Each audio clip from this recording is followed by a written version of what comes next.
हाँ, तो आज के वीडियो में आप सभी छात्राओं का ढेर सारी शुभकामनाएं। आज फिजिक्स का फिर से मैं कुछ महत्वपूर्ण सवालों का जवाब बताने जा रहा हूं, जो 2025 के एग्ज़ाम के लिए बहुत ही महत्वपूर्ण है, जिसे मैं अपने छात्रों को सजेशन के रूप में भी दे चुका हूं।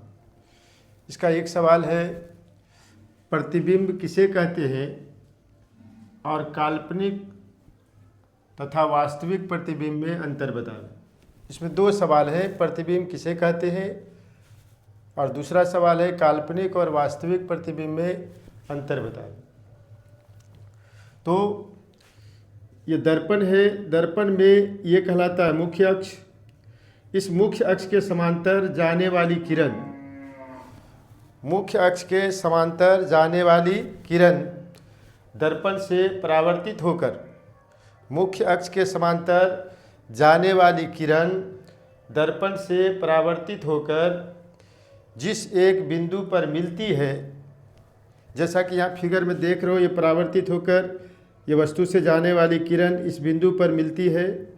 इसी बिंदु को, कटान बिंदु को जो कहा जाता है प्रतिबिंब, जिसकी परिभाषा हम लोग साफ साफ शब्दों में इस तरह से दे सकते हैं कि मुख्य अक्ष के समांतर जाने वाली किरण, मुख्य अक्ष के समांतर जाने वाली किरण दर्पण से परावर्तित होकर जिस एक बिंदु पर मिलती है या मिलती हुई प्रतीत होती है। मुख्य अक्ष के समांतर जाने वाली किरण दर्पण से परावर्तित होकर जिस एक बिंदु पर मिलती है या मिलती हुई प्रतीत होती है, उसे प्रतिबिंब कहते हैं। मुख्य अक्ष के समांतर जाने वाली किरण दर्पण से परावर्तित होकर जिस एक बिंदु पर मिलती है या मिलती हुई प्रतीत होती है, उसे प्रतिबिंब कहते हैं। अब इसी का जवाब मैं बोर्ड पर लिख रहा हूँ। आप यदि चाहें तो इसे अपनी कॉपी में नोट कर सकते हैं। मुख्य अक्ष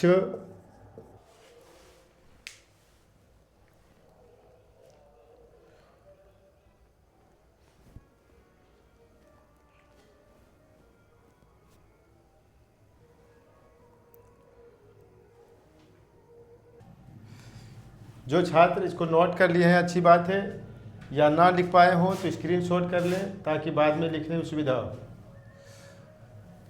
हम इसका दूसरा भाग बता रहे हैं, काल्पनिक और वास्तविक प्रतिबिंब में अंतर बतावें।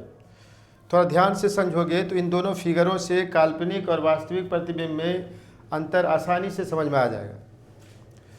काल्पनिक और वास्तविक प्रतिबिंब में पहला अंतर है कि काल्पनिक प्रतिबिंब वस्तु के अपेक्षा, जैसे ये हमारा वस्तु है और ये इसका प्रतिबिंब है, ये हम देख रहे हैं कि लाइन के ऊपर है, ये लाइन के नीचे है, यानी ये सीधा है और ये उल्टा है। यानी वास्तविक प्रतिबिंब वस्तु के अपेक्षा उल्टा होता है और काल्पनिक प्रतिबिंब वस्तु के अपेक्षा सीधा होता है। यानी कहा जाए तो यह प्रतिबिंब उल्टा होता है, यह प्रतिबिंब सीधा होता है। काल्पनिक प्रतिबिंब उल्टा, वास्तविक प्रतिबिंब उल्टा और काल्पनिक प्रतिबिंब सीधा होता है। वास्तविक प्रतिबिंब जो बनता है वो वास्तविक कटान से, यहाँ पर हम रेखाएं देख रहे हैं, ये बिल्कुल सीधी रेखा है, कहीं पर ये डॉट डॉट से होकर नहीं गुजरा है। तो इस तरह से जो रेखा खींची होती है उसको कहते हैं वास्तविक। तो ये रेखा वास्तविक, ये रेखा वास्तविक, लेकिन इसमें हम देख रहे हैं कि यहाँ पर रेखा डॉट डॉट से काल्पनिक रूप से मिल रही है, इसलिए इसको हम लोग काल्पनिक कटान बोलेंगे और इसको वास्तविक कटान बोलेंगे। यानी काल्पनिक प्रतिबिंब काल्पनिक कटान से बनता है और वास्तविक प्रतिबिंब वास्तविक कटान से बनता है। काल्पनिक प्रतिबिंब काल्पनिक कटान से, वास्तविक प्रतिबिंब वास्तविक कटान से। पहला अंतर हो गया कि यह वस्तु की अपेक्षा उल्टा होता है वास्तविक, और काल्पनिक वस्तु की अपेक्षा सीधा होता है। दूसरा अंतर हो गया कि काल्पनिक प्रतिबिंब काल्पनिक कटान से बनता है और वास्तविक प्रतिबिंब वास्तविक कटान से बनता है। तीसरा अंतर है कि इस प्रतिबिंब को यदि अगर हम चाहें तो पर्दा पर ले सकते हैं, लेकिन इसको पर्दा पर नहीं लिया जा सकता है। यानी इसे पर्दा पर लिया जा सकता है और इसे पर्दा पर नहीं लिया जा सकता। इस तरह से काल्पनिक और वास्तविक प्रतिबिंब में 3 मुख्य अंतर हैं। यदि अगर समझ गया हो तो फिर से हम इसको बोर्ड पर लिख रहे हैं, आप जहाँ तक हो जल्दी से इसको नोट कर लीजिएगा। लगे तो यहाँ पर इस तरह से लिख देना चाहिए कि काल्पनिक और वास्तविक प्रतिबिंब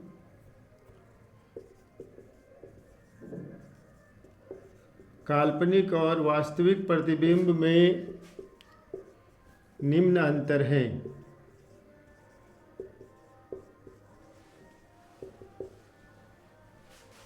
एक हिस्सा में हम लोग लिख देंगे काल्पनिक प्रतिबिंब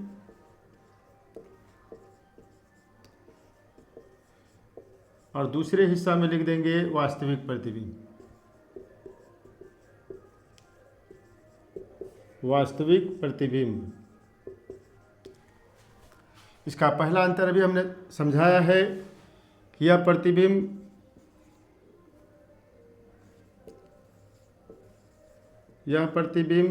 काल्पनिक कटान से बनता है। काल्पनिक कटान से बनता है,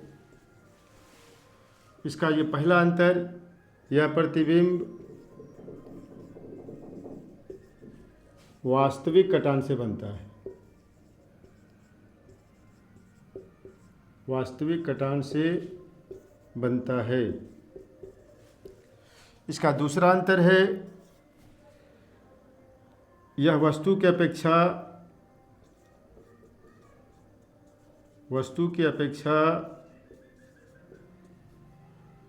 सीधा होता है।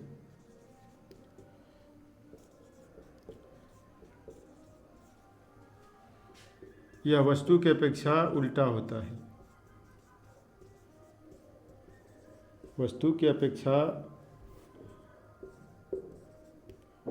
उल्टा होता है।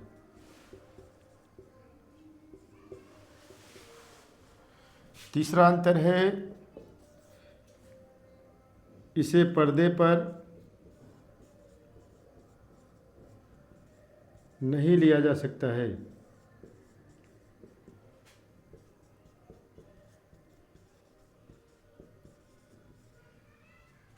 और इसका तीसरा है, इसे पर्दे पर लिया जा सकता है।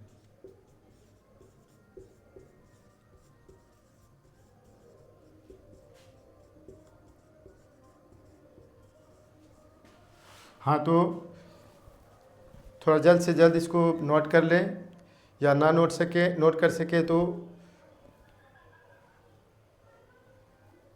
वीडियो बना ले या तो मोबाइल से फ़ोटो ले ले।